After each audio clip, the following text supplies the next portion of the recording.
Hema committee report പുറത്തുവരുമ്പോൾ മലയാള cinema രംഗത്തെക്കുറിച്ചുള്ള ഞെട്ടിക്കുന്ന വിവരങ്ങളാണ് പുറത്തുവരുന്നത്.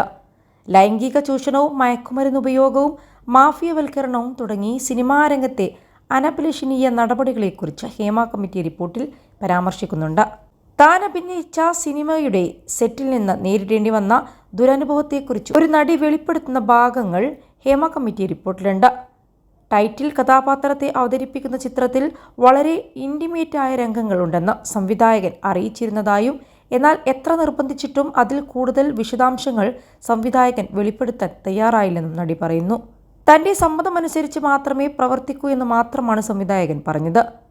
3 മാസത്തിനപ്പുറം സിനിമയ്ക്കും ഷൂട്ടിങ്ങിനുമുള്ള തയ്യാറെടുപ്പുകൾക്ക് ശേഷം ചിത്രത്തിൽ നഗ്നതയും ലിപ് ലോക്ക് ഉണ്ടാകുമെന്നും ശരീരഭാഗങ്ങളുടെ എക്സ്പോസ് ഉണ്ടാകുമെന്നും സംവിധായകൻ അറിയിച്ചു. ഒരു ചുംബന രംഗം ചെയ്യാനും ശരീരത്തിൻ്റെ പിൻഭാഗം തുറന്നു കാട്ടാനും താൻ നിർബന്ധിതയായി എന്നും നടി വെളിപ്പെടുത്തി. അടുത്ത ദിവസം നഗ്ന ദൃശ്യവും ഒരു ബാത്ത് ടബ് സീനും ചിത്രീകരിക്കുമെന്നും സംവിധായകൻ താരത്തെ അറിയിച്ചതായും റിപ്പോർട്ടിൽ പറയപ്പെടുന്നു.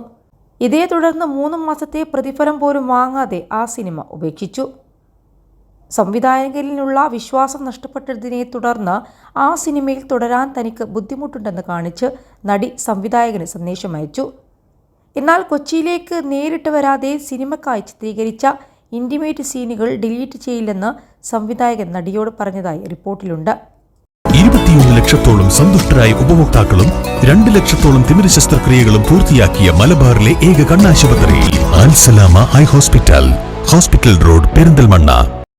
പണത്തിനു വേണ്ടി സ്ത്രീകൾ എന്തു ചെയ്യുമെന്നാണ് സിനിമാ രംഗത്തെ ചില പുരുഷന്മാരുടെ മനോഭാവമെന്ന് ചില നടിമാർ വെളിപ്പെടുത്തുന്നത് ഹേമ കമ്മിറ്റി റിപ്പോർട്ടിൽ പറയുന്നുണ്ട്.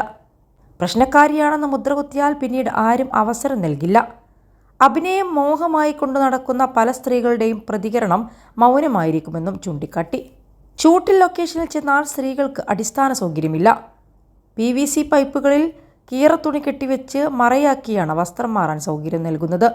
കാറ്റടിച്ചാൽ പോലും പറന്നുപോകുന്ന ഈ സംവിധാനം അവസാനിപ്പിക്കണമെന്നും സുരക്ഷിതമായ സൗകര്യമൊരുക്കണമെന്നും നടി ശാരദ റിപ്പോർട്ടിൽ നിർദ്ദേശിക്കുന്നുണ്ട്.